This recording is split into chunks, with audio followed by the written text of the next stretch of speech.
Thank you, Mr. Mayor. Please, take a seat if you have one. I once, several years ago, said, everybody take a seat. It was in the evening. There were about 2,000 people out in a football field, and it was toward the end of a campaign. I said, have a seat. And they all looked at me like, we're standing, all of it. I couldn't see, but anyway, thank you very, very much. Look, it's great to be here in Portsmouth with your Senator, Maggie Hassan, who's been one of my friends for a long, long time, and to talk about investments we're making to modernize this port and create jobs and bring down the cost for families in the region of everyday life. Maggie was a key player in the infrastructure law, and it's making a difference here in New Hampshire, and I might add, around the country. She made the case for high-speed internet everywhere in New Hampshire, and, protecting New Hampshire's coastlines from rising sea levels and extreme storms, and for the investments in New Hampshire's roads and bridges, ports, and waterways. And Representative Chris Pappas, thank you for a passport into your district. Chris, where are you? There's Chris over here. Well, thanks for the passport, old buddy, into the district. I appreciate it. And he's a member of the committee that got this bill across the finish line. Getting big ideas in an actual bill is hard work, requiring getting into the real nitty-gritty details and without losing the big picture. I agree completely. By the way, kids are allowed to do anything they want when I speak, at all, so don't worry about it. And, but Chris, thank you for all the work you did, and you did a hell of a lot of work to get this done.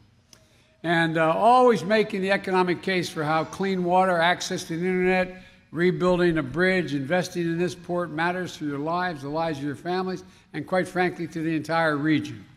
And Representative Annie Kuster, an old good friend of mine, it's good to see you as well, Annie. Thank you for everything. Annie and I have talked a lot about what we need to do to support New Hampshire's parents and give them just a little bit of breathing room, because sometimes things get tight. And even though she can't be here, I also wanted to recognize Jeannie Shaheen, who is well represented today by her husband, Billy, and the family. Billy, where are you?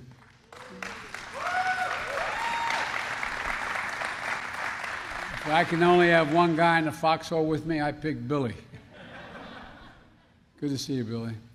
And I want to thank, and she's sitting next to us. She doesn't hold any office, but a really good friend of mine. Her mom used to be a significant political figure up here. It's great to see you, kiddo. Thank you for being here. I also want to thank Chris and Maggie and Jean and Annie for all they did to prove that America can do big things when we work together. You know, we can build a better America. We're the only country in the world, I believe, that has come out of every crisis we faced stronger than when we went in. Literally stronger than we went in. That's the history of the journey of this country. And this port is a perfect example. A lot of important things come into these terminals, and particularly this one. From salt to de-ice roads, to 85% of the home heating oil used in this state. And a lot of important things go out of this port as well, like the massive reactor assemblies for nuclear power plants that are manufactured by Westinghouse Electric here in New Hampshire. Recently, this port has been an important link to more construction equipment and materials for a $2.3 billion project that I've authorized in Portsmouth Naval Shipyard. $2.3 billion, but it wouldn't happen without you all and what you've done.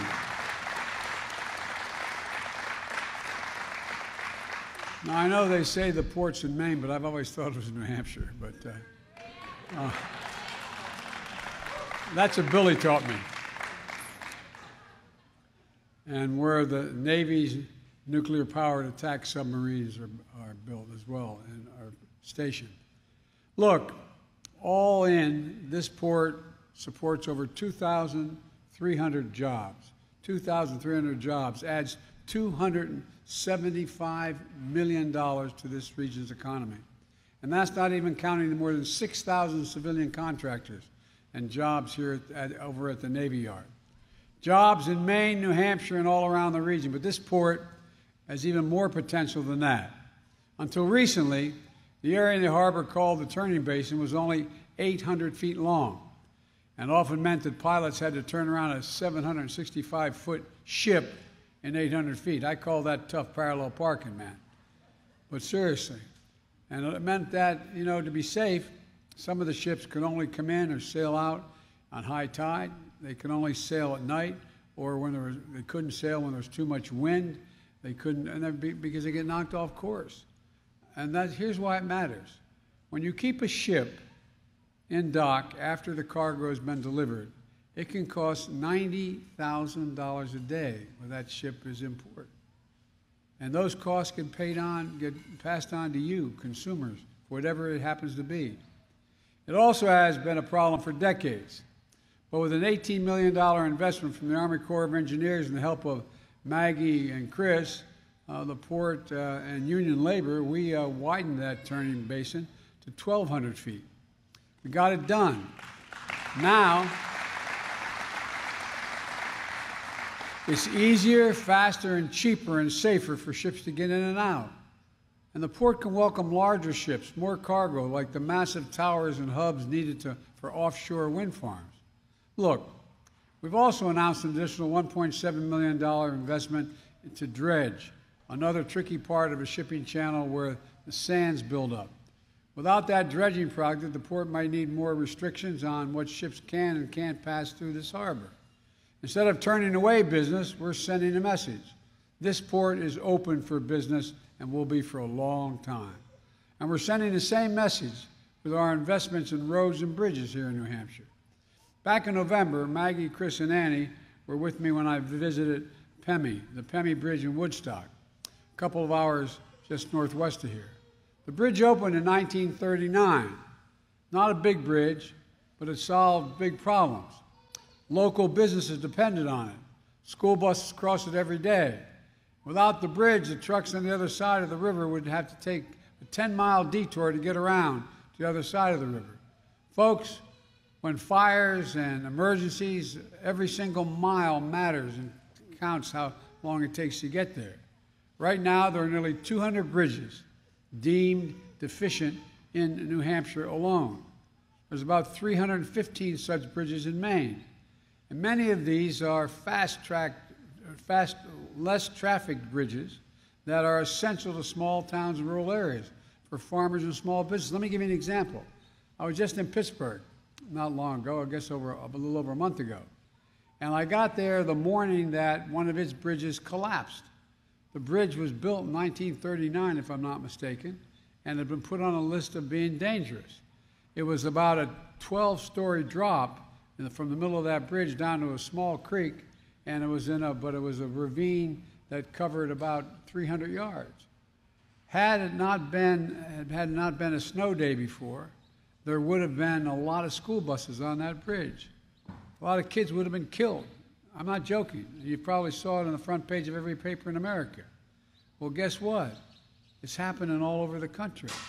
Fortunately, it didn't happen there. Fortunately, there was no one on the bridge. There were 4 vehicles. No one got killed. And when I was doing the Recovery Act in our last administration, Obama-Biden, I was in in Pennsylvania, in western Pennsylvania, a small town. And in the process, I looked at a bridge, and their fire department was on one side of the bridge, and literally from here to that holding tank outside here was the other side. There was a shopping center and a school. Well, guess what? There's fire. You couldn't get across the bridge. You had to go 10 miles to get around, go up over the bridge that could work, and get back down. People dying in that 10 miles of a fire truck getting there in the middle of a fire. This matters. So we're making historic investments in fixing these bridges. This year alone, we're delivering $45 million to fix your bridges here in New Hampshire. This year alone.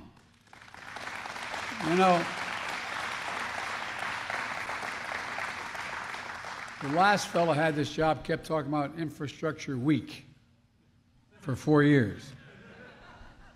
We not only took your infrastructure, we have an infrastructure decade. This is going on. It's $1.2 billion. We used to have the finest infrastructure in the world. We now rank number 13 in the quality of our infrastructure. China's ahead of us. So many other countries have moved. Folks, this matters. It matters our safety, our security, our health, and a whole range of other. Not only that, about 700 miles of highway in New Hampshire are in poor condition. It's estimated that the driving on those roads, those 700 miles, roughly 700 miles, that need repairs cost New Hampshire drivers at least an average of $476 a year extra in gas and repairs and longer commute times. That's a $476 hidden tax on New Hampshire drivers. Look, thanks to the infrastructure law, we're making the most significant investment in modernizing our roads and bridges since the interstate highway system was built with Eisenhower. We're also going to start to replace the 100%, all 100% of lead water pipes and service lines going into our homes and our schools.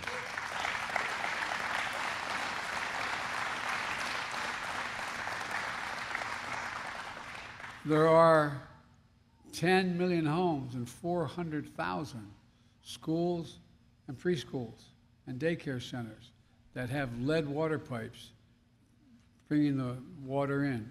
Many of that causes mental illness, brain damage. It's really important. We're also going to address what they call PFAS. It's a dangerous forever chemicals that are a threat to drinking water here in New Hampshire and other states, something that Senator Shaheen has championed. Look, every American, every child should be able to turn on a faucet, drink clean water, which will also create thousands of good-paying jobs for plumbers, pipe fitters, and the folks digging those channels. And by the way, thanks to the American Rescue Plan, New Hampshire has already seen $150 million being put into drinking water, wastewater, and storm sewer projects in this state as I speak.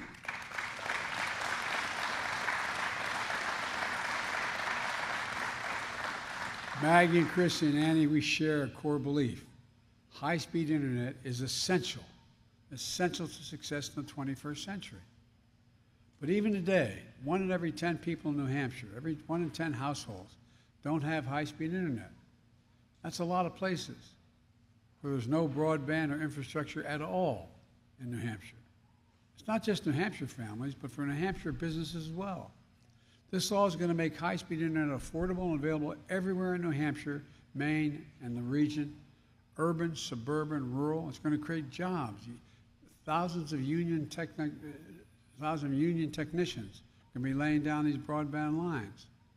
And never again should a parent have to sit in their car in a McDonald's parking lot, literally, so that their child can get access to high-speed internet to do their homework over the internet, literally.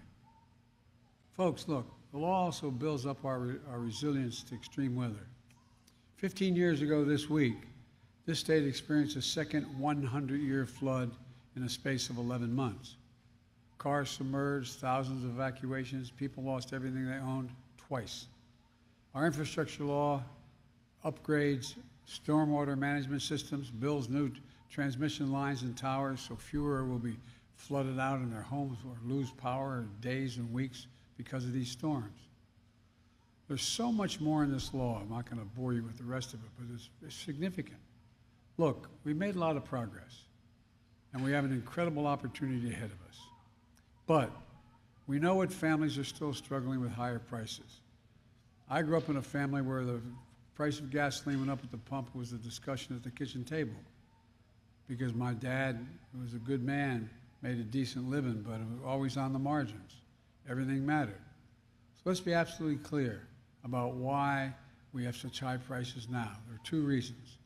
First was COVID. The way the global economy works, if a factory in Vietnam makes computer chips and shuts down in Vietnam because of a COVID outbreak, it causes a ripple effect to slow down manufacturing in Detroit, where they need those semiconductors to build the automobiles. So because of the pandemic, we had disruptions in our supply of important materials. So prices went up. As I said, just look at automobiles. Last year alone, they accounted for 1/3 of all the inflation in America because the price went up because so fewer were being made. Automobile companies couldn't get the computer chips, and the price of automobiles skyrocketed. So I'm calling on Congress to pass the bipartisan innovation bill to make more of these chips here at home and speed the supply. Intel came to see me, the chairman of the board of Intel. He said, I want to be able to invest $20 billion to build the computer chips factories in just west of Cleveland. If, in fact, we get this other piece of legislation, which is passed one house and not the other, he's going to invest another $100 billion. $100 billion. You know what the average job, there's over 7,000 construction jobs and 3,800 full-time jobs. Average salary of the full-time jobs, and many of them are blue-collar jobs, are $126,000 a year. Things are changing. And the second big reason for inflation is Vladimir Putin. Not a joke. Putin's invasion of Ukraine has driven up gas prices and food prices all over the world. Two major breadbaskets of wheat in the world were Ukraine and Russia. The United States is number 3, and Canada number 4. Well, we saw the most recent inflation data. Last month, about 70% of the increase in inflation was a consequence of Putin's price hike because of the impact on gas and energy prices. I'm doing everything I can to bring down the price to address Putin's price hike. That's why I authorized the release of 1 million barrels per day for the next 6 months from our Strategic Petroleum Reserve. And I know the press is always asking me with good reason why I'm always on the phone talking with other world leaders, trying to keep them organized. Well, one of the things I did, went out and got a lot of other countries to agree that they would release petroleum from their SPRO reserves. So we work with the U.S. oil producers to ramp up the production.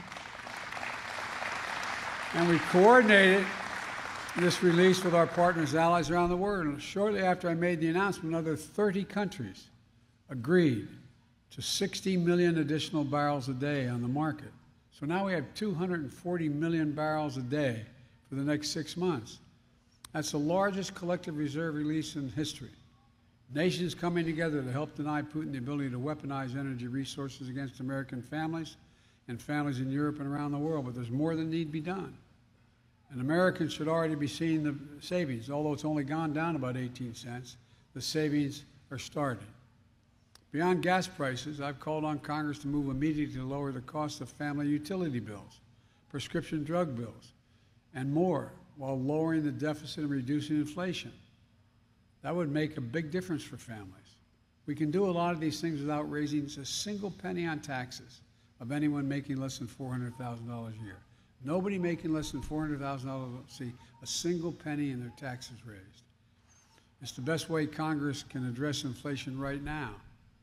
And folks, look, the fact is that we are in a situation where the war in Ukraine is going to continue to take its toll on the world economy. It's going to take its toll on energy, and it's going to take its toll relative to food. When I was running for office, you heard it 1,000 times from me, that we're going to build an economy around you. I'm so tired of trickle-down economics. I never found that trickled down on top of my head very much. I was listed, had the great pleasure of being listed as the poorest man in Congress for 36 years. I still had making a hell of a lot more money than anybody else because I was getting a senator's salary. No kidding. I didn't think you should make money while you're in office. But anyway, the point of it is this. An awful lot of people are hurting. It makes a big difference. It makes a big difference. The cost of a dozen eggs, the cost of a gallon of gasoline. It matters. It matters. So I concluded when I ran this last time that we're going to build this economy from the bottom up and the middle out. Because when that happens, everybody does well. The wealthy do very well, and the poor have a ladder up, and the middle class has a little bit of breathing room. I grew up in a household where we lived in a split-level home, 3 bedrooms, 4 kids, mom and dad, and a grandpapa lived with us. And I remember one night, the walls were kind of thin. My dad was restless.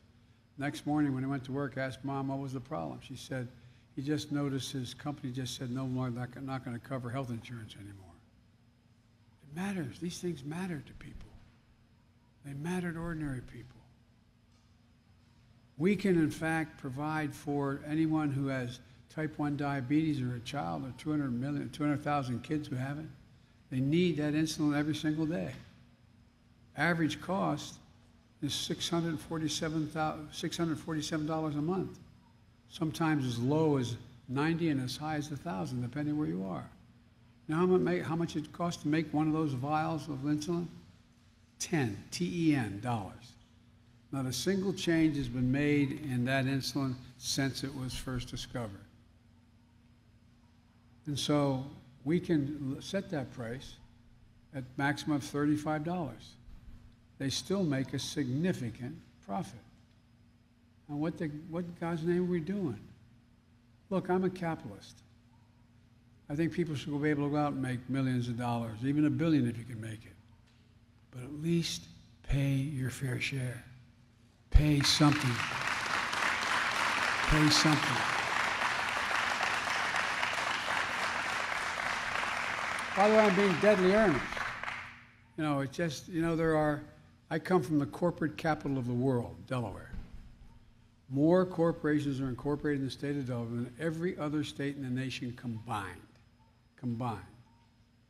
And I survived winning 7 Senate elections in that state. But here's the deal. The fact is, folks, that, you know, there are 50 of the top 500 corporations in America last year that made a total of $40 billion in profit. They didn't pay one single penny. Not one. The average percent that billionaires pay, of the 790 of them, is about 3.8%. Just pay your fair share. We can do all these things. And by the way, one last thing. You know, the budget I submitted, my first budget, it passed and became law, it cut the federal deficit by $350 billion. We cut the deficit, $350 billion.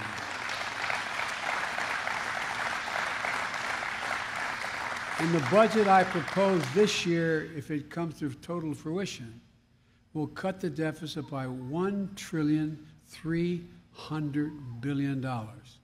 So my Republican friends start talking about big spenders and the reason why there's inflation. Take a look. Take a look. We've cut the deficit drastically. So look, we're making progress. Over the course of my presidency, our recovery so far has created 7.9 million new jobs. More jobs created over the first 14 months than any president ever. Over 420,000 manufacturing jobs. Unemployment rate is at 3.6%, down from 6.4%.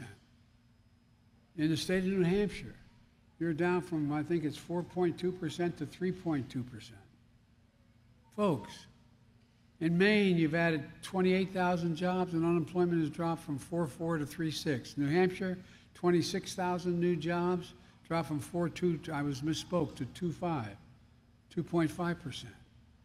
Last year, as I said, we cut the deficit by more than $350 billion. This year, we're on track for 1.3 trillion cuts.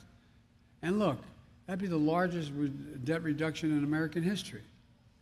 And it's particularly important now we ask ourselves, how are we going to reduce pressure on inflation? Maine, New Hampshire, America have gone on the mend. They're not on the mend any longer. They're on the move. And we're coming at our challenges from a position of strength. But I'm more optimistic about America today than I've ever been in my whole career, because I see the future that's within our grasp. We can't be afraid, though. We're the only nation on earth, as I said, that's always turned every single solitary crisis we've had into an opportunity.